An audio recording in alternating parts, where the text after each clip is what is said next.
Tava kathamritam tapta jivanam kavibidiritam kalmashapaham Shravanamangalam Srimadatam Bhuvi Garananti Ye Bhurida Jana.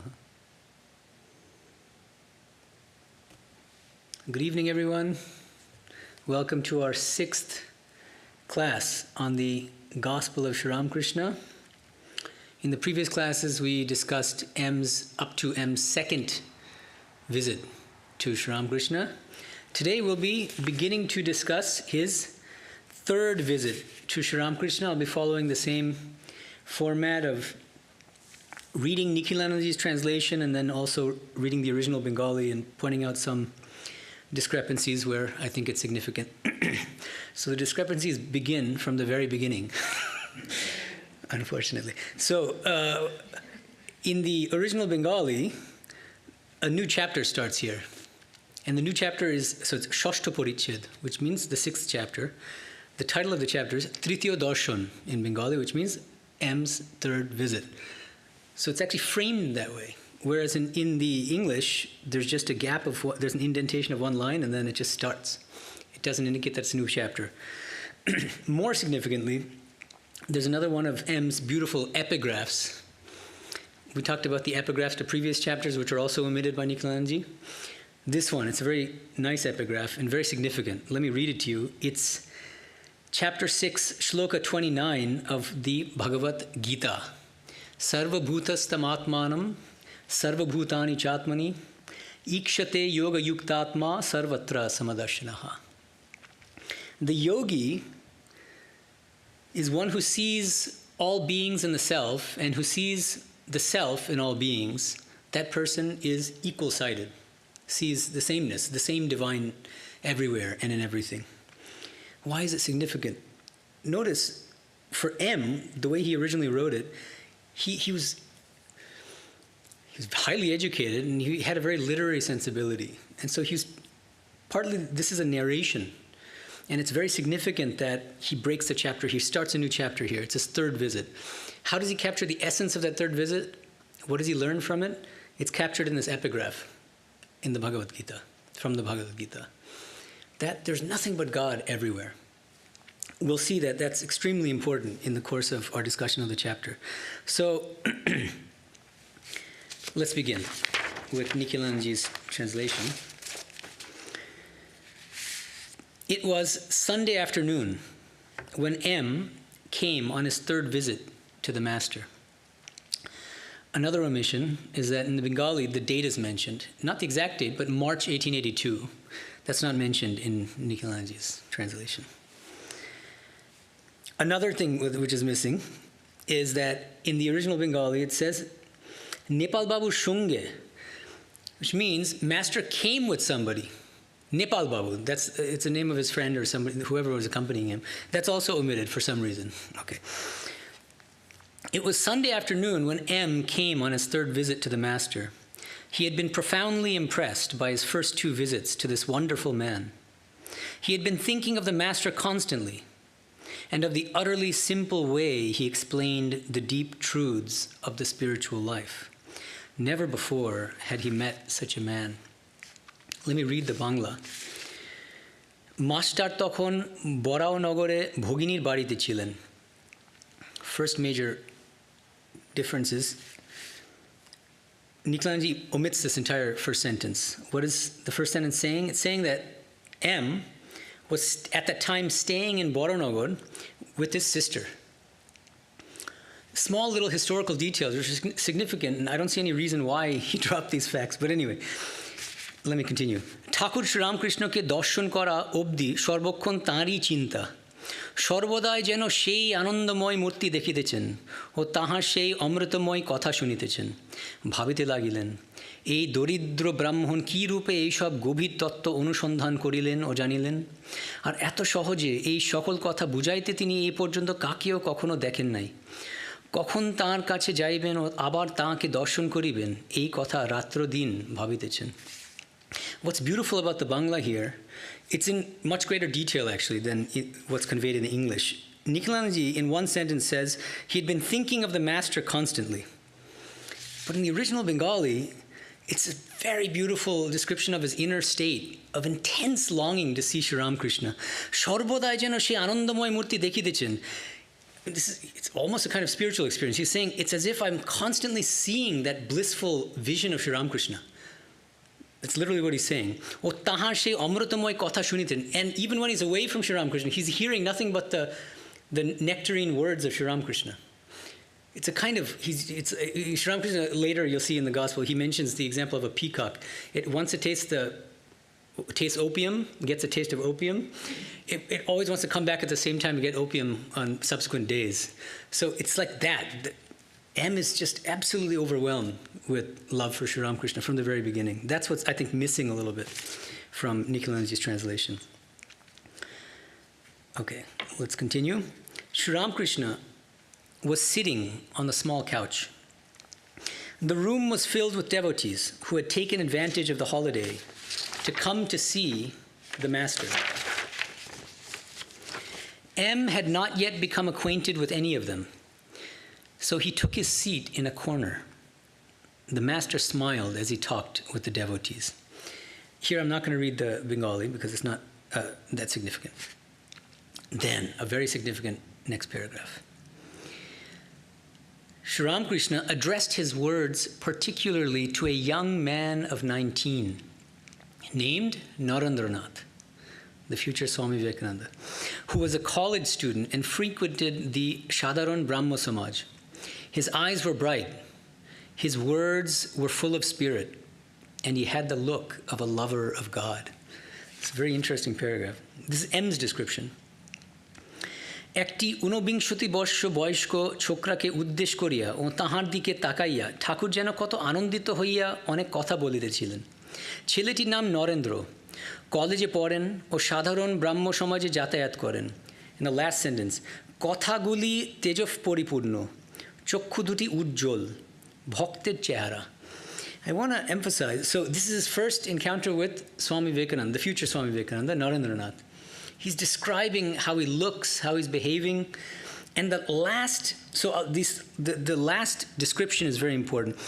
The English is, his eyes were bright, his words were full of spirit, and he had the look of a lover of God. And actually, I think that's a wonderful translation. I don't see any problems with it. But I wanted to discuss it a little bit, especially the last sentence. He had the look of a lover of God, according to M. Why is that significant? Bhaktir Chehara is the original Bengali. He had the look of a bhakta. M wrote this Kathamrita years after Sri Ramakrishna had left his body in 1886. So he had the benefit of hindsight, in a sense. He's kind of anticipating later statements and teachings of Sri Ramakrishna. I wanted to mention in this context, Sri Ramakrishna himself, on 11th March 1886, this is recorded later in the Gospel. He says to Mahendranath, your face and hands show that you are a bhakta. But the jnani has different features. They are dry. Even after attaining jnana, the jnani can live in the world retaining vidya maya, the maya of knowledge. That is to say, bhakti, compassion, renunciation, and such virtues. This serves him two purposes. First, the teaching of men, lokshikha. And second, the enjoyment of divine bliss. Then men's hearts will not be illumined. And further, a jnani lives as a devotee in the company of bhaktas in order to enjoy and drink deep of the bliss of God. Remaining in the lila after reaching the nitya is like, so lila is the divine play in this world, and the nitya is the eternal, Satchitananda. Remaining in the lila after reaching the nitya is like coming back to the shore of a river after going to the other side. Such a return to the plane of lila is for the teaching of humanity and for enjoyment, joyful participation in the divine sport in the world. So Sri Ramakrishna, not just here but in many places, keeps telling Swami Vivekananda, the future Swami Vivekananda, you might think you're just an ordinary jnani, somebody who loves classical Advaita Vedanta, you're a follower of Shankara, Brahma Satyam, Jagat Mithya, Brahman alone is real, the world is unreal, I just want to immerse myself in Nirvikalpa Samadhi, but you're destined for much greater things. You're a Vijnani, not a Jnani. He says in another place, Could one who is a dry jnani have such eyes? Jnana and feminine bhakti are blended in you. So it's not that Naren was just a bhakta, he was a bhakta and a jnani.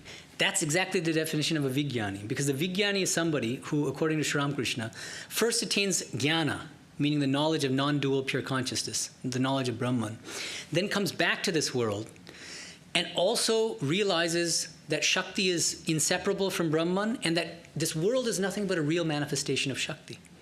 And he says, Sri Ramakrishna would say, the vijnani sees that Brahman has become the 24 cosmic principles.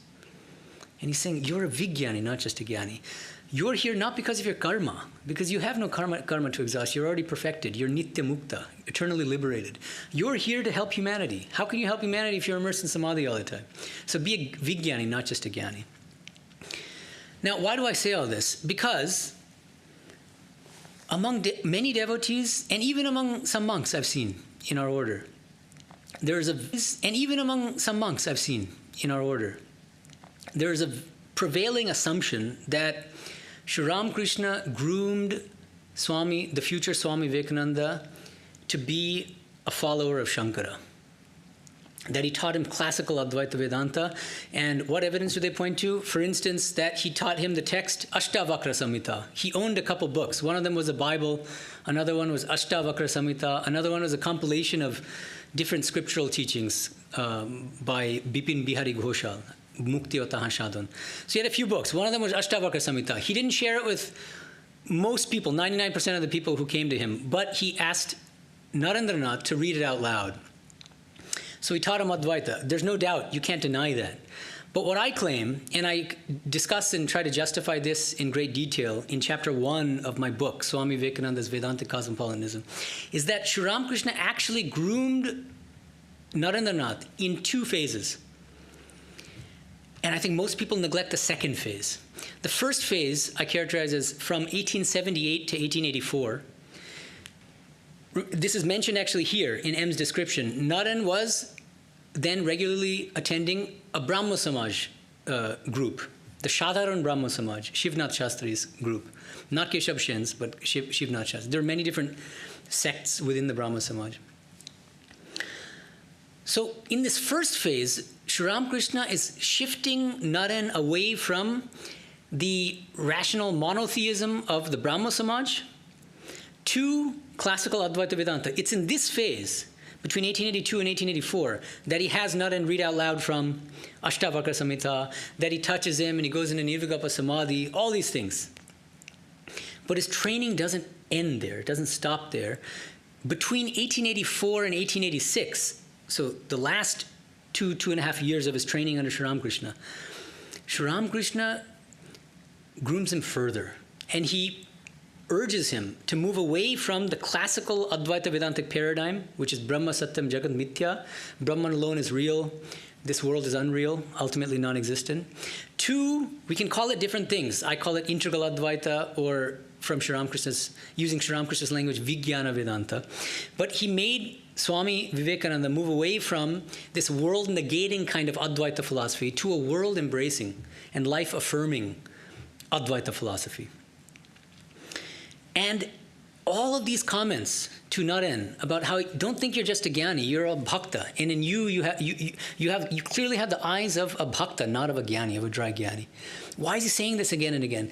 To help him move away from this classical Advaita jnana paradigm and move toward a vijnani paradigm. Okay? And M understood this. That's why I think that's one of the reasons why he says bhaktir chara. He had the look of a bhakta, because I think he's anticipating that narrative development in the story, this wonderful story of Sri Ramakrishna's interactions with and grooming of the future Swami Vivekananda. I think all that's really packed into that one short sentence. Okay, so let's continue.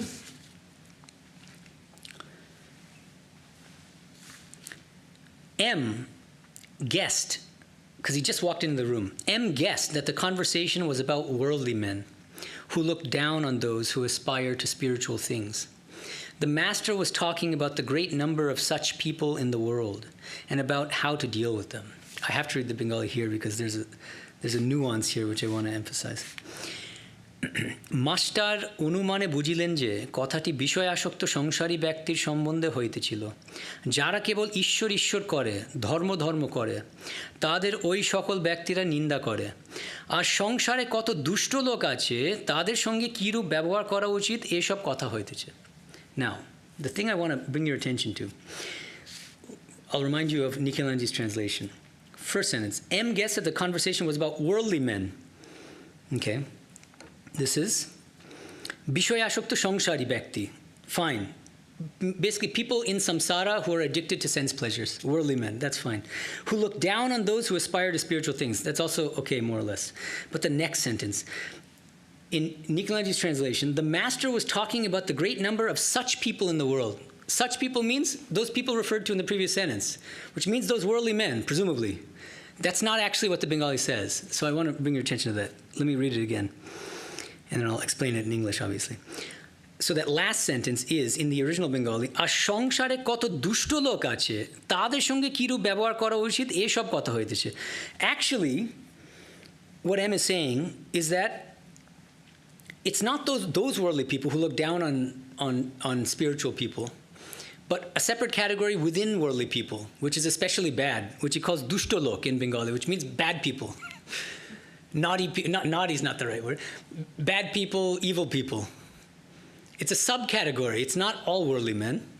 And that's significant because that frames the entire subsequent discussion. Okay, so keep that in mind. Sri Ramakrishna is talking about how we should look upon and interact with dushtolok in the original Bengali. Dushtolok in all Indian languages. I mean, people who know Hindi will also recognize. It means people who are up to no good. That's the idea. Now, keep that in mind. Let's keep reading now. Master, meaning Sri Ramakrishna, to Narendra. He's directly addressing Naren. How do you feel about it? Worldly people say all kinds of things about the spiritually minded. But look here. When an elephant moves along the street, any number of curs and other small animals may bark and cry after it. But the elephant doesn't even look back at them. If people speak ill of you, what will you think of them? Narendra, I shall think that dogs are barking at me.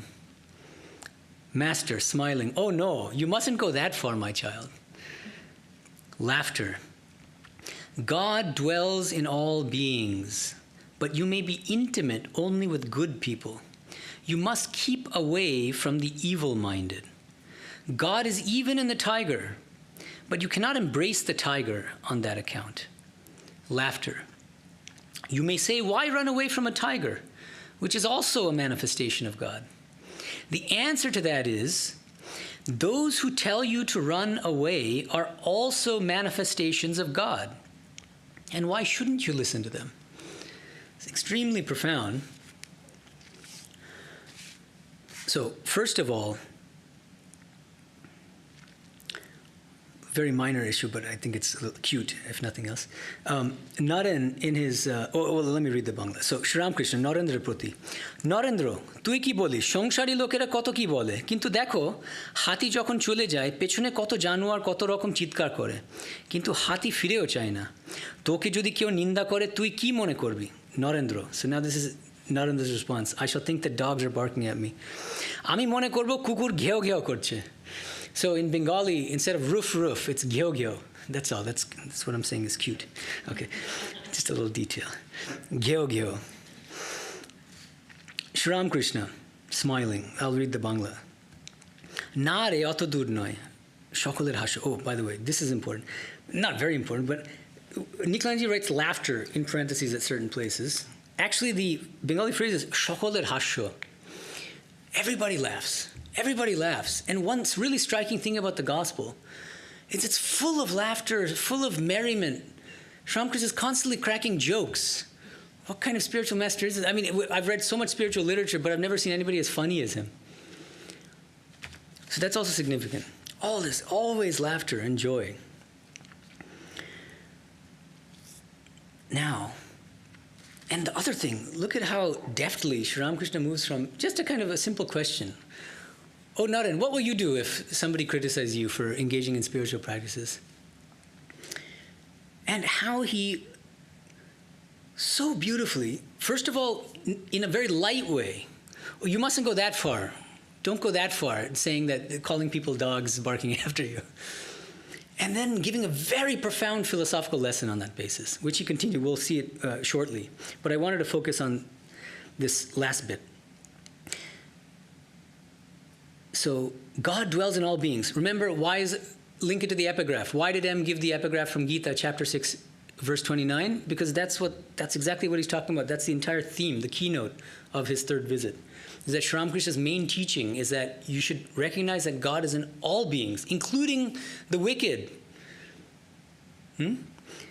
But now there's a problem. The practical problem is, well then, so should we worship the wicked, and should we interact with them in exactly the same way that we interact with our family members and good people and bhaktas?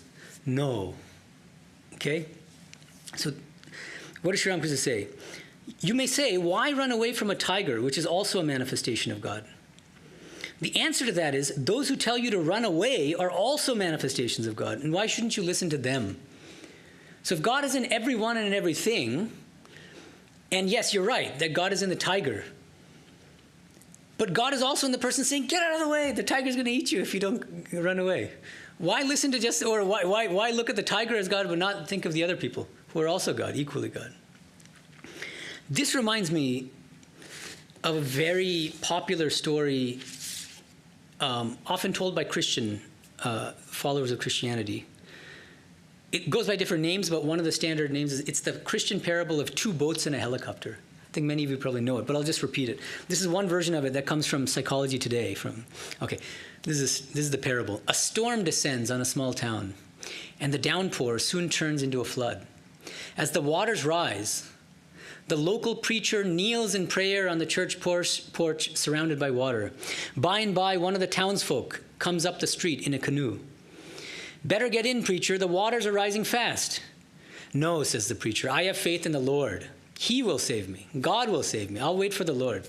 Still the waters rise. Now the preacher is up on the balcony, wringing his hands in supplication when another guy zips up in a motorboat. Come on, preacher, we need to get you out of here. The levee's going to break any minute. Once again, the preacher is unmoved. I shall remain. The Lord will see me through. Still waiting for God. I don't need you guys. I'm waiting for God. After a while, the levee breaks, and the flood rushes over the church until only the steeple remains above water. The preacher is up there, clinging to the cross, when a helicopter descends out of the clouds, and a state trooper calls down to him through a megaphone. Grab the ladder, preacher. This is your last chance. Once again, the preacher insists the Lord will deliver him. And predictably, he drowns. A pious man, the preacher goes to heaven. After a while, he gets an interview with God, and he asks the Almighty, Lord, I had unwavering faith in you. Why didn't you deliver me from that flood? God shakes his head. What did you want from me? I sent you 2 boats and a helicopter. It's a famous story. It's mentioned in sort of very popular TV shows like The West Wing. There's a beautiful episode about the death penalty where this comes in. It's very interesting. So anyway, why do I say this? Because this is a common trope in all the world religions. It's about recognizing that God is in everybody, and not just out there, but immanent in this world. But I think that Sri Ramakrishna gives it a special twist. What's the twist? Let's look again at the last sentence of the Christian version of the parable. God shakes his head. What did you want from me? I sent you 2 boats and a helicopter. What would Sri Ramakrishna say? Any thoughts about this? Would he say the exact same thing? I mean, it was known that God, this inner man saying, Yeah, exactly. I mean, God is the helicopter and the person steering the helicopter. God is the 2 boats, because God is both insentient and sentient things. So it's radical Advaita in a sense. There's nothing but God. That means that the 2 boats are God, and the helicopter is also God. So it's like a deeper Advaitic justification for getting on the boat and the helicopter, because it's all God. Right? Most Christians will not go so far, at least Orthodox Christians. That's just another thing I wanted to mention. So now, I just recited to you a Christian parable, but Sri Ramakrishna was one of the great storytellers of all time. And so immediately, the moment he makes this very philosophical point, those who tell you to run away are also manifestations of God, and why shouldn't you listen to them? He goes on to tell his own parable. And that's what I want to focus on for the rest of the class today. I'll read it in Nikhilanji's translation, and then I'll decide how much of the Bengali I want to read. Let me see. Let me tell you a story. In a forest, there lived a holy man who had many disciples. One day, he taught them to see God in all beings, and knowing this, to bow low before them all. A disciple went to the forest to gather wood for the sacrificial fire. Suddenly, he heard an outcry, "Get out of the way, a mad elephant is coming." All but the disciple of the holy man took to their heels. He reasoned, meaning this disciple, he reasoned that the elephant was also God in another form. Then why should he run away from it? He stood still, bowed before the animal, and began to sing its praises.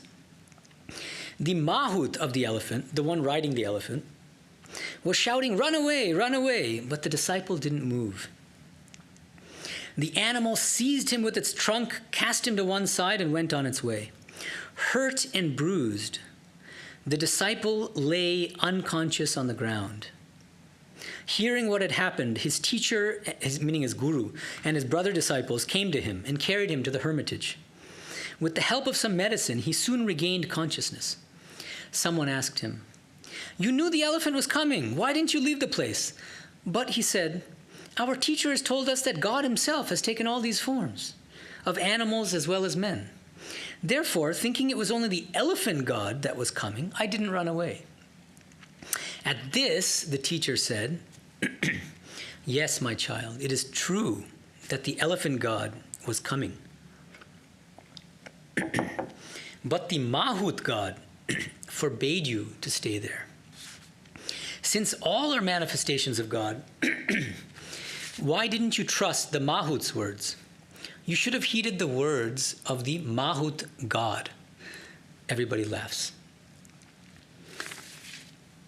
Now, I'll read at least parts of the Bangla here. একটা গল্প শোন। কোনো এক বনে একটি সাধু থাকেন, তার অনেকগুলি শিষ্য।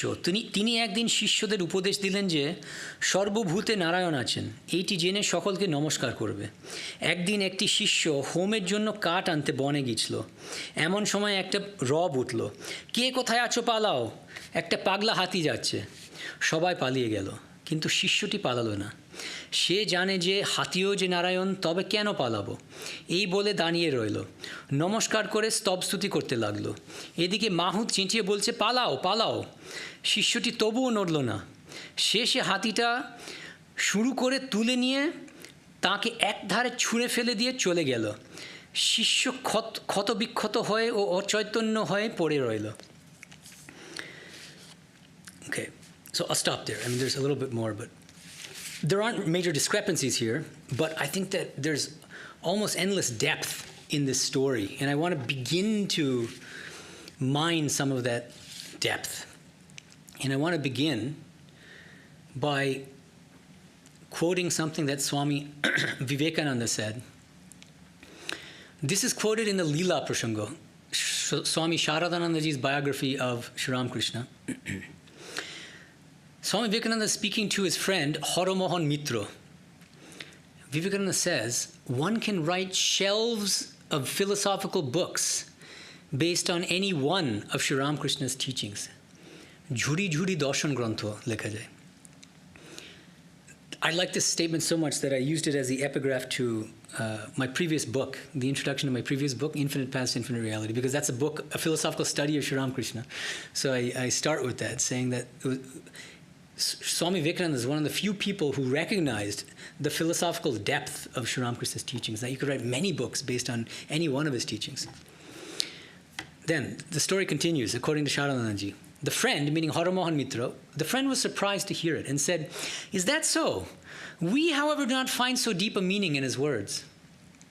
Will you please explain to me any of his utterances in that manner?" The Swami, meaning Vivekananda, "You would have understood it had you the brains. Take any saying of the master and I will explain." Friend, all right, please explain the story of the elephant god and the Mahout god, the the one I just read out to you from the Gospel, related by the Master to illustrate his instruction on seeing God in all beings. The Swami, Vivekananda, at once took up the controversy over the doctrines of free will and of predestination, or personal effort and God's will, Shadin Ichha o Adrishtobad Athava Purushokar o Bhagavad Ichha, raging perpetually among the scholars of both the East and the West without their approaching any conclusion, and continued for 3 days to explain to the friend in simple language that this story of the Master was a wonderful solution to that controversy. It's extremely interesting. 3 days Swami Vivekananda spent explaining, unpacking the philosophical significance of this one teaching of Sri Ramakrishna's about the Mahout God. Unfortunately, we don't have, it's not recorded what exactly he said, and it would be difficult to record 3 days of conversation. Nor do I have, so I don't have 3 days, I also don't have the intelligence of Swami Vivekananda. But I'm going to attempt to, I'll speculate about the main lines on which Swami Vivekananda could have unpacked this parable of Sri Ramakrishna's and explained how it solves these age-old controversies about whether we have free will or not, how we reconcile personal effort with God's will and God's grace. The clue that I'm going on is this phrase, that's why I gave the original Bengali from the Lila Prasanga. Vivekananda sees this parable as solving two different, distinct but interrelated problems. One is this issue of, do we have free will, or is everything already fated by God, destined, decided in advance by God? That's one issue. And the second is personal effort and God's will. How do we reconcile the fact that if everything is God's will, how do we reconcile that with the fact that all of the religious scriptures tell us to get up and doing, and control your senses, and do this, and think of God, and 100 things that the scriptures tell us to do. But if we don't have free will, what's the point of doing all that? So I think Swami Vivekananda is trying to show that this Mahout parable actually solves this problem, or begins to solve this problem in certain ways. So I'm going to try to explore that possibility. Let's begin with how Swami Vivekananda might have seen this parable of the Mahout God as reconciling free will and determinism. Okay? I think that to fully understand this parable about the Mahout God, we have to bring it into relationship with some of his other teachings, especially since Swami Vivekananda specifically is talking about free will and determinism. Later in the Gospel, Sri Ramakrishna will give direct teachings on free will and determinism. Let me read you a teaching of his from January 5th, 1884, so a couple of years later. Sri Ramakrishna says, "It is God alone who does everything, no free will. You may say that in that case man may commit sin, but that is not true. If a man is firmly convinced that God alone is the doer," please excuse all this man-man language. This is again Nikhilanandaji's translation. So, if a man is firmly convinced that God alone is the doer and that he himself is nothing, then he will never make a false step. It is God alone who has planted in man's mind what the Englishmen call free will. It's really interesting. What the Englishmen call free will. We have a few Englishmen in the audience. It is God alone who has planted in man's mind what and he uses in Bengali, the word Englishman. He used a few words in English, like thank you. He said the word thank you in English. He also used the word Englishman. It's those Englishmen who have this weird idea of free will. What the heck is free will? There's no free will. There's only God's will. Shadin Ichha is the original Bengali of free will. Then Sri Ramakrishna continues, people who have not realized God would become engaged in more and more sinful actions if God had not planted in them the notion of free will. Sin would have increased if God had not made the sinner feel that he alone was responsible for his sin. Those who have realized God are aware that free will is a false appearance. In reality, I am the machine and God is the operator. Bostuto tini jontri ami jontro. I am the carriage and God is the driver. I've written an entire scholarly article on Sri Ramakrishna's teachings on free will and determinism. So if you're interested, you can look at that article. It's called Hard Theological Determinism and the Illusion of Free Will. It's on my academic website. But I'm just very briefly summarizing some of the points I bring up in that article. So the issue, as I've already mentioned, but I'll mention it again, if everything is God's will, which seems to be Sri Ramakrishna's position, there's nothing but God's will. What we think is free will is in fact not. It's an illusion. If everything is God's will, then why should we do anything at all? Why should we even get up out of bed, let alone engage in spiritual practices? Sri Ramakrishna's answer is, we can't truly feel that everything is God's will until we have realized God. In fact, he says in numerous places in the Gospel, he says, who is the Jivan Mukta, the one who is liberated while living? That person who knows that God alone is the doer. It's a very high realization, the realization that God is a doer. It's not just an intellectual belief. In fact, he says, what Sri Ramakrishna means is, I can't just decide to believe that God alone is a doer. Try it right now. And then the very next moment, you'll feel a scratch on your nose and you'll scratch it. Is that also God's will? No, that's your own will, because you're feeling something on your nose. Right? So he's saying that the only person who can truly believe and truly feel that God alone is the doer is the person who has realized God. And so long as we have not realized God, God has implanted in us very knowingly, out of God's benevolence and omnipotence, God knew that if he didn't implant in us the illusion of free will, we would do much worse things than we're already doing.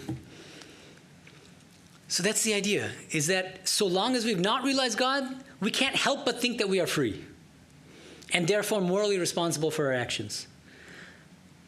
When we realize God, yes, we do realize that God alone is a doer. And then you might say, well, that person could commit sin and blame everything on God. That's true, but he's not capable. He or she is not capable of committing sin. Why? Because that person has realized God. That person has merged her own will with God's will. And God will never commit sin and make anyone else commit sin in that way, right? In either case, so this provides a very subtle solution to this age-old controversy between free will and determinism. On the one hand, we don't have free will. Sri Ramakrishna is uncompromising about that. On the other hand, he says, so long as you've not realized God, these are just words. You can't actually live according to the belief that God is a doer until you have realized God. And so you must engage in spiritual practices and do everything as if you're free, so long as you've not realized God. Ultimately, when you realize God, you look back on your life and you say, oh, those very things that I thought I was doing freely turned out to be God's will. That's true. But so long as we've not realized God, we must think that we're free and act accordingly. Okay, so that's the idea. I wanted to give you a couple real-life examples. Well, one is at least, well, no, two real-life examples that kind of give some flesh to the bones of this discussion. I lived in India for 13 years. I just came back to the US 6 months ago.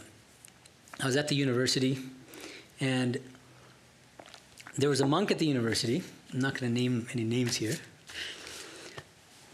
who had a terrible eye infection. And it started out, I mean, it was bad, but not very bad. And after a week, it got worse, getting redder, pussier. And then some of his brother monks came up to him and said, hey, you should see a doctor. You should get this treated because it's not going away on its own. And what he said was, oh, no, it's God's will that I have this, and so by God's will, it'll also go away if he wants. If he doesn't want it to go away, then it won't go away. I'm completely surrendered to God. Now, what happened was, a few more weeks go by. That thing gets nastier and nastier. His eyes puffed out, pussy, red. He can barely see through that eye. And then finally, I mean, after a certain point, he finally kind of throws up his hands and says, I can't go on like this. So he finally kind of succumbs. And he goes to the doctor.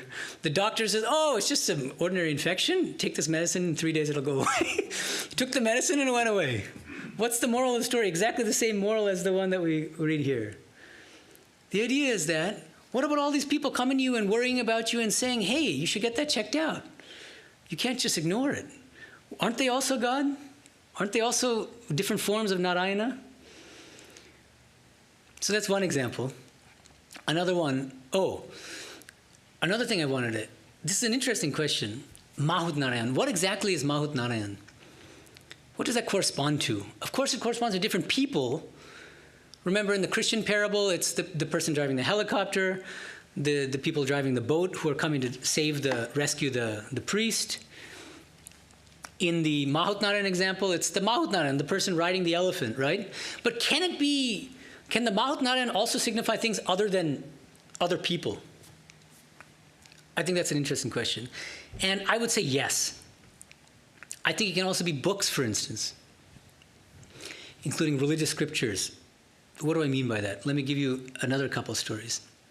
Some of you are probably familiar with this. St. Augustine, the great Catholic saint, he wrote a very famous autobiography called Confessions.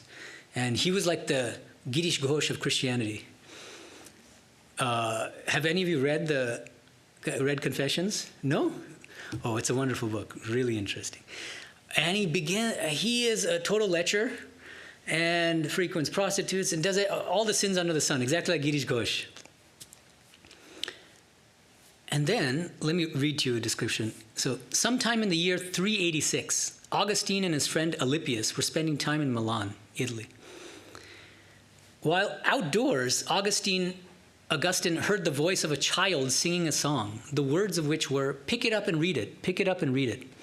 He thought at first that the song was related to some kind of children's game, but could not remember ever having heard such a song before. Then, realizing that this song might be a command from God to open and read the scriptures, and he was not a Christian or anything, he was the opposite, he was a pagan and very sinful. He located a Bible, picked it up, opened it, and read the first passage he saw. It was from the letter of Paul to the Romans. Augustine read, "Not in carousing and drunkenness, not in sexual excess and lust, not in quarreling and jealousy. Rather, put on the Lord Jesus Christ and make no provision for the desires of the flesh." Romans 13 through 14. So I think, bringing in Sri Ramakrishna's Mahout-Narayan, I think that we can say that in Augustine's case, the Bible functioned as Mahout-Narayan and that child's voice that he heard. It could have been an actual child. I mean, we don't know that it's a divine voice. That's not clear, I think. But the point is that a book itself could serve as Mahout-Narayan. Another example, in the Indian context, Devendra Tagore, who had met Sri Ramakrishna, one of the great founders of a particular sect of the Brahmo Samaj. He's the father of Rabindranath Tagore, the great poet.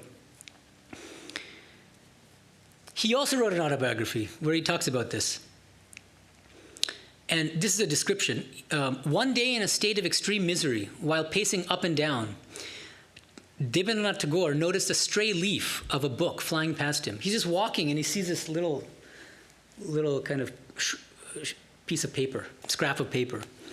It was written in Sanskrit, and those that knew better told him it was a page from the Upanishads. Ramchandra Vidya-Bhagish, who explained the meaning of the shloka to him. Ramchandra Vidya-Bhagish explained the meaning of the shloka to him. It was the opening verse of the Isha Upanishad, which said, "God is immanent in all things, in whatsoever lives and moves in this universe. Enjoy therefore without being attached. Covet not wealth belonging to the others. Isha vasamidam sarvam yatkincha jagatyam jagat. Tena tyaktena bhunjitha ma grida kasya siddhanam." And so he just reads this scriptural passage, this one mantra, the first mantra of the Isha Upanishad, and it completely changes his life. His entire life becomes spiritually oriented. He founds a new religious tradition based on the Upanishads. His whole life he's teaching nothing but the Upanishads. So I think that these are good examples, but their examples can be multiplied. I'm sure you have your own examples of how a book can serve as Mahout-Narayan. And I want to add, even your own inner conscience and your own inner intuition can also serve as Mahout-Narayan. And I want to give you one more example, but this time it comes from my life. I don't usually wax autobiographical, but I thought that it's relevant here, especially speaking to you now in Hollywood. So 2009, I finished my PhD at Berkeley. I come down here. My parents were living here in Southern California at the time. And I bought a one-way ticket to India. I was planning on moving to India in September of 2009 to become a monk. That was my plan. But I thought before I go to India, I'd heard that there's a Hollywood center, this very center, I'd never been. And that there's a very senior Swami, because I looked at their website and it said Swami Swahananda, disciple of, one of the direct disciples of Sri Ramakrishna, Swami Vijnananda ji. And so I thought I should go and pay my respects and do pranams and meet him a little bit, get his blessings. And so I came here to this very temple. I attended the Arati, I believe, and then I went to see him in his room after the evening prayer. And he asked me about my background. I did pranams to him. He asked me my background. Within a couple minutes, suddenly out of the blue, without my saying anything, he said, I will give you Diksha. I will give you initiation. Which I wasn't expecting and which I wasn't planning, because I was planning on getting initiation in India, actually, in Belumat. So it took me by surprise, but I eventually agreed. I shouldn't say agreed, because it was a great blessing that he offered to give me Diksha, but I was very naive at the time. But then what happened was, on the day of my initiation, I got initiated, and right after my initiation, he tells me, I know you have your ticket to India, but I think it'll be better if you join here in Hollywood under me. And he said, I'll send you to India if you want to go, but because you were born and raised here, you might have some difficulty adjusting. And if you do, I'll bring you back here. And, you know, I'll protect you and this and that. So I said, oh my God. He just became my guru. And I've been planning for years, literally years. I was planning to go to India to start my monastic life. And so I was really in a conundrum. And I decided, I mean, I didn't decide, but I sort of felt strong-armed into saying yes, basically. And so I agreed, but kind of reluctantly and not feeling very good about that decision. He immediately gave me the joining form. I filled it out. He sent it off to Belumat. It all happened like within minutes. But something was not feeling right. This is the Mahout-Narayan. Now, I can't remember the exact time frame, but maybe 1 or 2 days later, I mean very, very shortly thereafter, I'm sitting in this very temple and praying and somehow feeling that this was not the right decision. I should really be going to India. Then I walked out, I sat on that bench right out here, and then so my first Mahout-Narayan was my conscience telling me that you really shouldn't be joining here in Hollywood, you should be joining in India. The second Mahout-Narayan walked up to me while I was sitting on the bench in the form of Swami Sarvadevanandaji, who is now the head of the center. At the time, he was the assistant Swami, and he was wearing pants and shirts, so I didn't even know he was a Swami. And so I thought he was a devotee. And then he said, what's the matter? You look like something is bothering you. And I told him, without knowing who he was, because I'm just an open person. And then after hearing it, he said, oh, let me tell you about my joining story. And he told me about how he joined in Kolkata and this, and then I realized, wait a minute, joining. Oh, but then I found out Sarvadevanandaji. And then I said, Maharaj, what do you do? Advice. And he just said 3 simple words, or 5, I guess. You should follow your heart. My heart.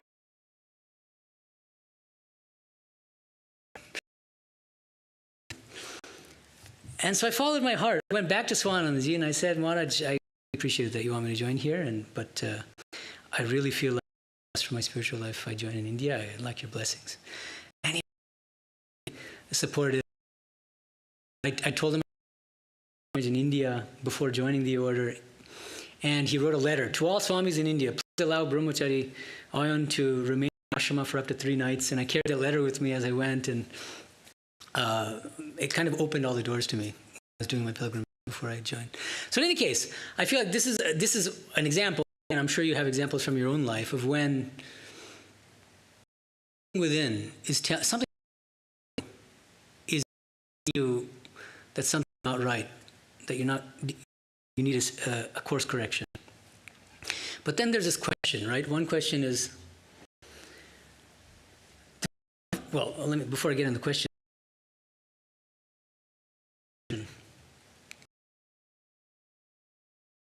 how do I know that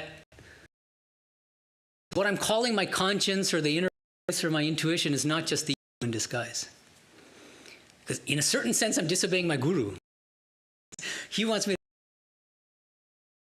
I better be convinced that this is not right. How do I know? You can't know for sure 100% you realize God, and I certainly have it. A very useful thing to do is prayer, because prayer is a way to open when Mahout-Narayan is guiding.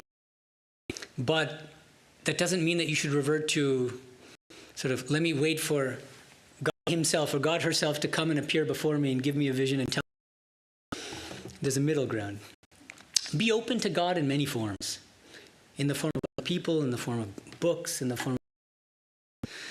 And lead a prayerful life so that you can separate out your own ego from what you might think is Mahout-Narayan speaking. And now, coming back to this wonderful anecdote about Swami Vivekananda initiating on Sri Ramakrishna's story about Mahout-Narayan, and for 3 days, and explaining how it solves, okay, number one is this conflict between free will and determinism. So how does Sri Ramakrishna reconcile these things? Philosophically, because there is no free will, but so long as we have not realized God, we have to believe that we're free, out of necessity. Interesting kind of reconciliation. Very original. In my article, I talk about how the only philosopher I'm aware of who has come up with a similar argument is Lord Kames, a Scottish philosopher. And I discussed that. There's that second issue, which Swami claimed this same parable of Mahout-Narayan also solves, which is this reconciliation of with God's will. And I've already started discussing it, but I want to... If I'm not the doer, which is the standpoint, according to Sri Ramakrishna, if God alone does everything through us, why should we engage in sadhana, in spiritual practice? Why do scriptures tell us to do certain things and to avoid other things and not to do other things? If any of you have studied the Bhagavad Gita, this tension seems to be present in scripture. Let me give you an example. 18.61, chapter 18, verse 61. Bhagavan Krishna, the Lord, O Arjuna, dwells in the heart of all beings, revolving them by his maya as if they were mounted machine. Ishvaraha sanam riddeshejuna tishtati brahmayan sarvani yantrarudhani maya. It's as if we're all mounted on a machine. No room for free will, apparently. God is controlling. We're just machines in his hands. I'm just an instrument in the hands of God. At the same time, if you study the Gita carefully, you'll find that all over the place in every chapter, Bhagavan Krishna is saying, you must control the senses, you must engage in spiritual practice. Verse 34, Krishna says, it is natural for the sense organs to feel attraction or aversion, ragadvesha, toward their respective objects. Do not fall under the sway of these two impulses, for they are enemies on your path. Don't fall under the sway of an aversion, ragadvesha. How can we do that if we don't have free will? So the same kind of issue comes again. That I've mentioned this in previous classes. I gave 3 classes on the Ishopanishad months ago. I quoted something that Swami Vivekananda said on many occasions. He said, when you study the Vedantic scriptures, don't rely on any of the traditional commentators, whether that's Shankara or Ramanuja. We should try to reinterpret the Vedantic scriptures in the light of the life and teachings of Sri Ramakrishna. First of all, why did he say we shouldn't rely on the traditional commentators? Because he said they were at times conscious liars. He used this exact language in inspired talks. They sometimes tortured the scriptures to suit their own philosophies, because they're defending a particular philosophical school. Shankara, it's Advaita Vedanta. Ramanuja, Vishtadvaita Vedanta, and so on. So what's their main aim? To prove that the scriptures support their philosophy alone and not other philosophies. So when they're confronted with scriptural passages that don't support their philosophy, what do? They end up torturing it. These are Swamiji's own words, Swami Vivekananda's own words.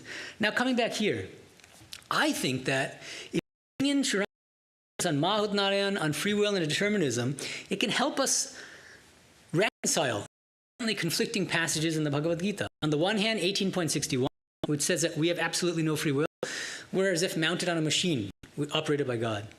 And on the other hand, the Gita is telling us again and again, you should control your... You should get up and doing. You should renounce. You should think of God. You reconcile it, bring in... So long as we've not realized God, we have to believe that we are the doer. And obviously, Arjuna was not yet right?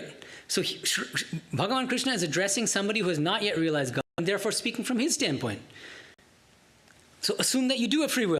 So that means you do have moral responsibility for your actions. That means you do have control over what you do or don't.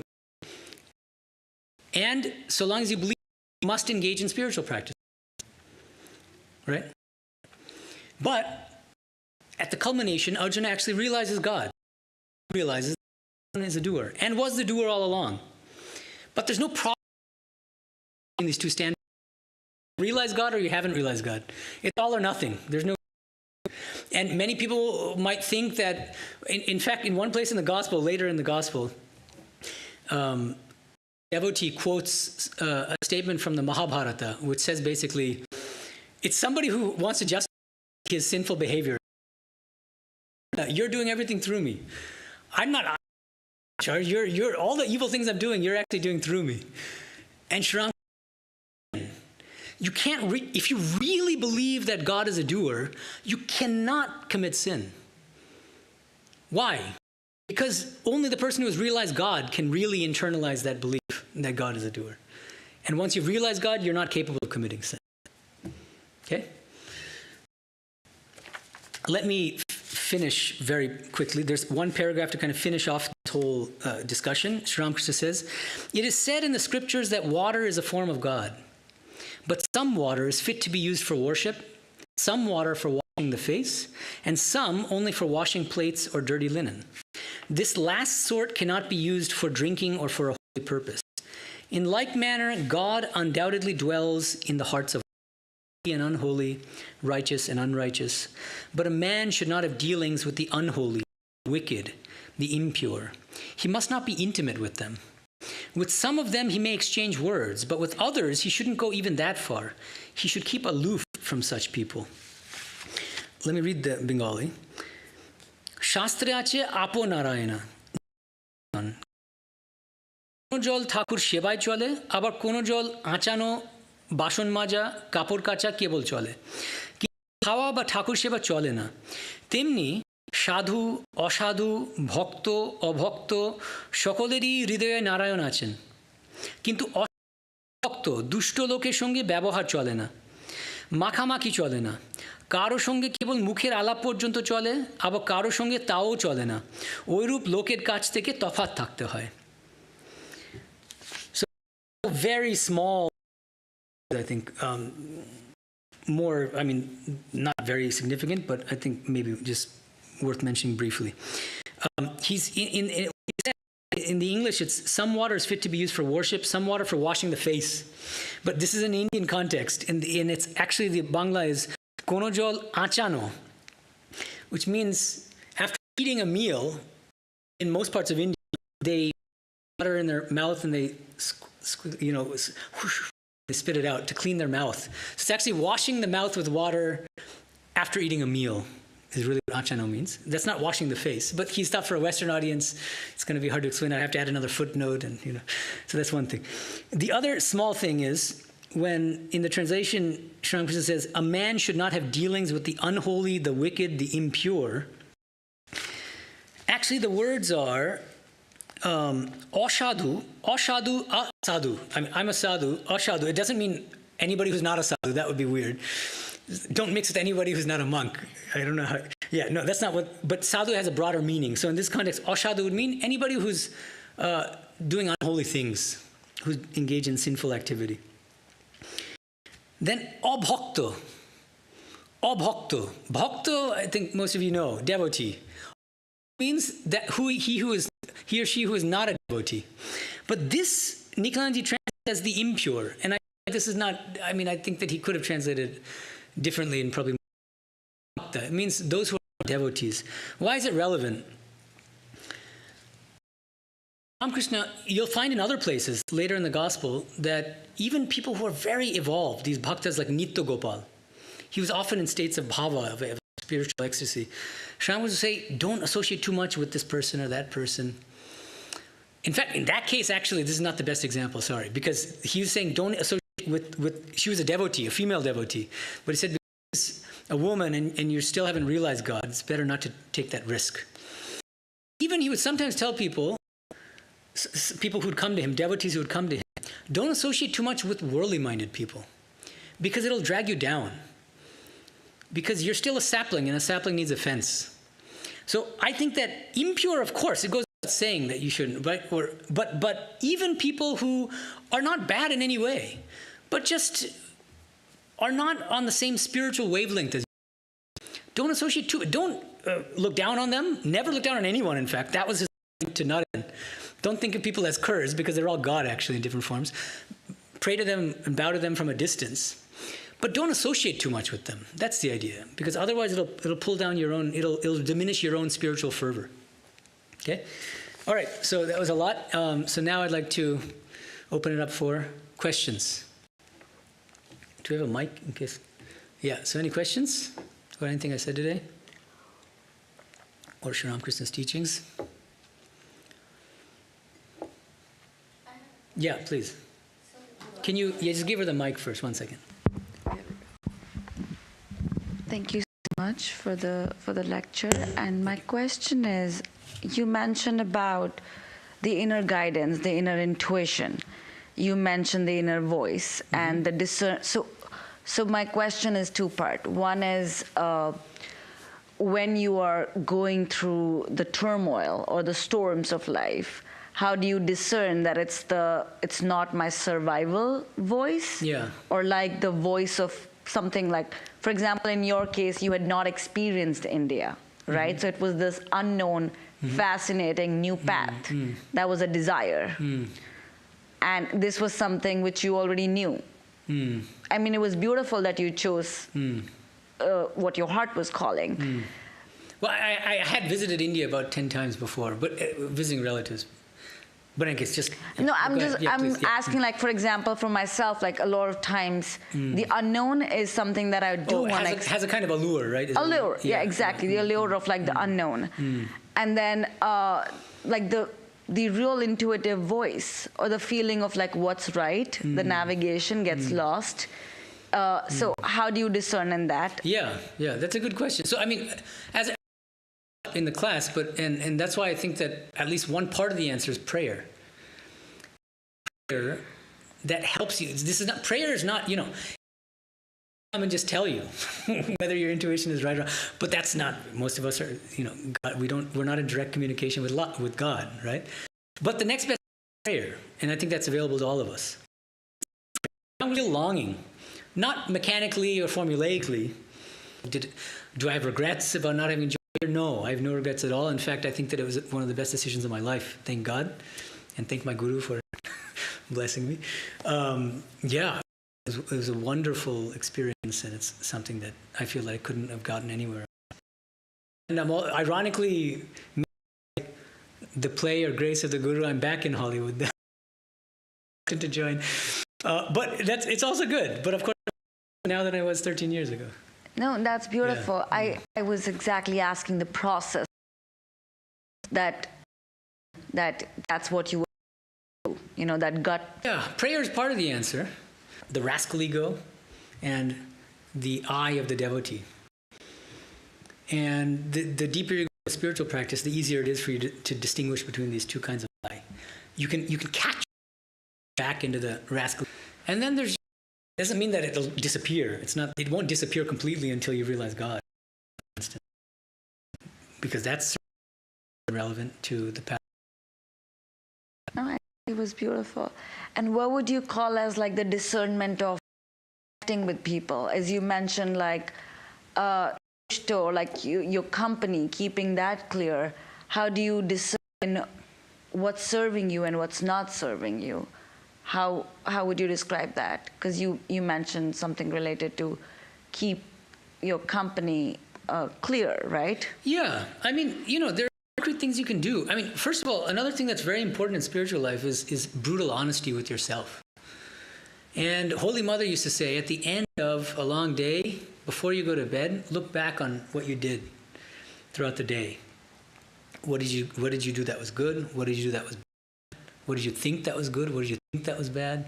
What did you say that was good? What did you say that was bad? Take an inventory. Why? Because when you do that, you start developing this ability to, you realize when, so let's say that I made a new friend, and I've been doing this practice. Bar, get drunk with at 3 in the morning, the day before